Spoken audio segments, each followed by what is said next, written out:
स्वागत है आप सभी का हमारे साथ अलंकार पढ़ने के लिए। तो आज हम सब जो है एक नए अलंकार को पढ़ेंगे, जैसा कि कल ब्याज अस्तुति पढ़े थे इसके पहले, और आप पढ़ेंगे हम ब्याज निंदा अलंकार, जो 10वीं तो नहीं 12वीं के विद्यार्थियों के लिए उपयोगी है और विशेष रूप से यह प्रतियोगी परीक्षाओं में अवश्य पूछे जाते हैं। तो ये अलंकार का जो है ये 27वां वीडियो और 77वां अलंकार हम पढ़ेंगे। तो 77 अलंकार का वर्णन यहाँ पर पूर्ण हो रहा है। तो ब्याज निंदा अलंकार किसे कहते हैं? यह जो है ब्याज अस्तुति अलंकार का एकदम परस्पर विरोधी है, विपरीत है। यानी अस्तुति का विपरीत। सबसे पहले इसकी परिभाषा को देखेंगे। जहां पर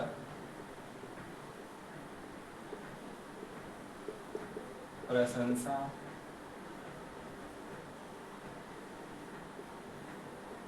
के बहाने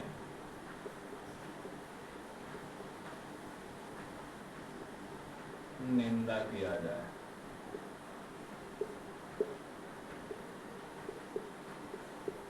वहां पर ब्याज निंदा अलंकार होगा।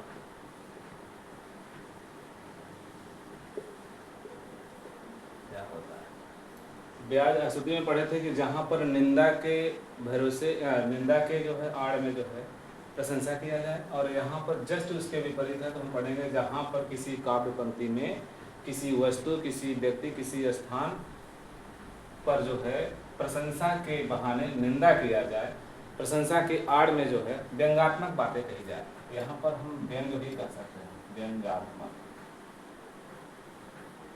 जिस काव्य पंक्ति में व्यंग छिपा हो वहाँ पर ब्याज निंदा अलंकार होता है। इसके लिए हम एक उदाहरण देखेंगे, उस उदाहरण से समझ में आएगा। सबसे पहले तो हम कन्हैया जी के विषय में सुनेंगे, जानेंगे कि वहाँ पर कवि क्या कहना चाहते हैं। जैसे गोपियों को समझाने के लिए उद्धव जी जाते हैं तो कहते हैं कि तुम निर्गुण ब्रह्म की उपासना करो, कन्हैया को भूल जाओ। तो वहाँ पर क्या कहती हैं गोपियाँ? उद्धव मन न भय 10-20 एक हो तो सो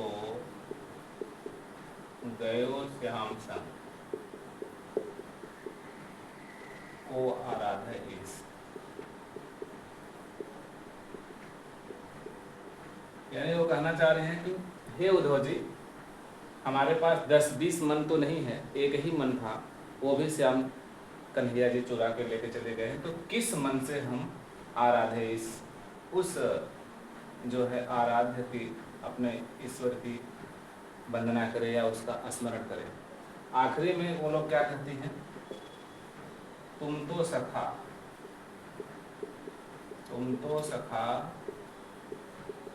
श्याम सुंदर के सकल योग के इस।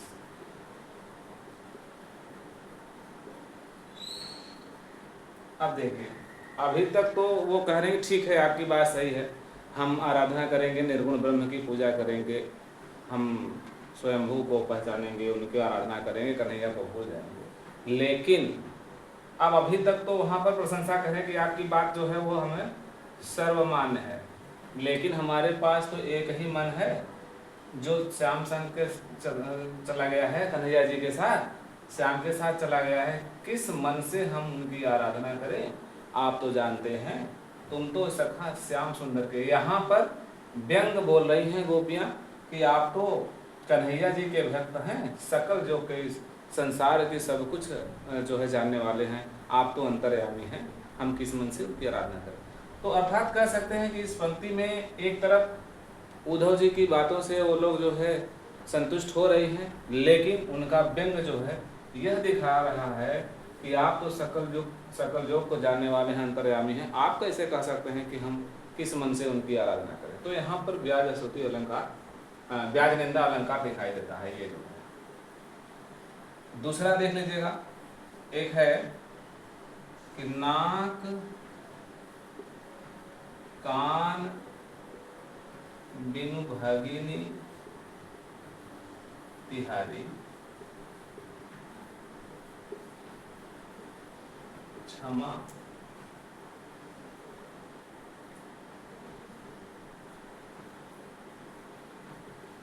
कीन तुम धर्म विचारी। यह उस समय का वर्णन है, प्रकरण है, जब शूर्पणखा जाती है और वन में लक्ष्मण जी उसको जो है उसके नाक कान को भंग कर देते हैं, परेशान करती है।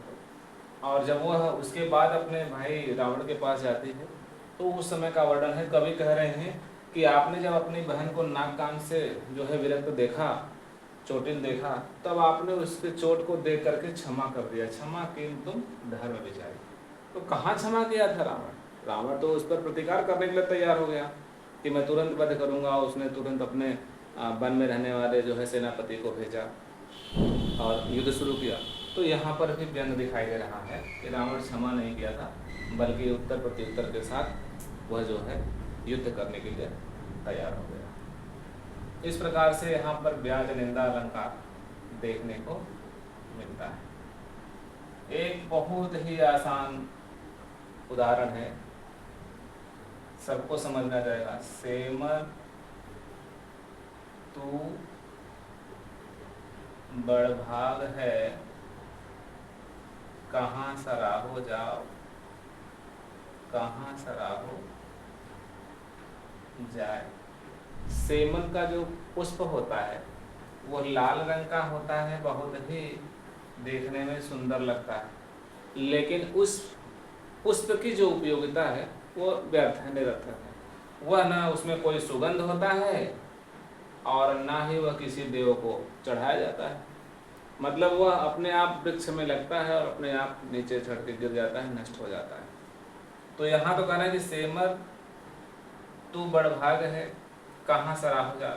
तुम बहुत भाग्यशाली हो, लेकिन तुम्हारी सराहना कहीं नहीं सुनाई दे रही है। तो इस प्रकार से यहाँ पर ब्याज निंदा अलंकार होता है। और यहाँ पर नाक कान बिन भगिन तिहारी क्षमा की न तुम। तो यहाँ पर जो है कह रहे हैं कि अपनी बहन को चोटिल देखने के बाद आपने उसके अपराधों को धर्म के आधार पर क्षमा कर दिया। क्षमा कीन तुम धर्म विचारी। देखिए, रावण एक ऐसा आदमी था, एक व्यक्ति था जो कभी किसी धर्म की परवाह किया ही नहीं, अधर्म की नीति अपनाया। तो इस प्रकार से मुझे उम्मीद है कि ब्याज निंदा अलंकार आपको समझ में आ गया होगा। तो जो चुनिंदा अलंकार जो बहुत कम जगह देखने को मिलता है वो मैं आपके सामने प्रस्तुत कर रहा हूँ, जो गिने चुने किताबों में मिलते हैं और हर जगह नहीं मिलता, वो आप यहाँ हमारे चैनल पर देखिए।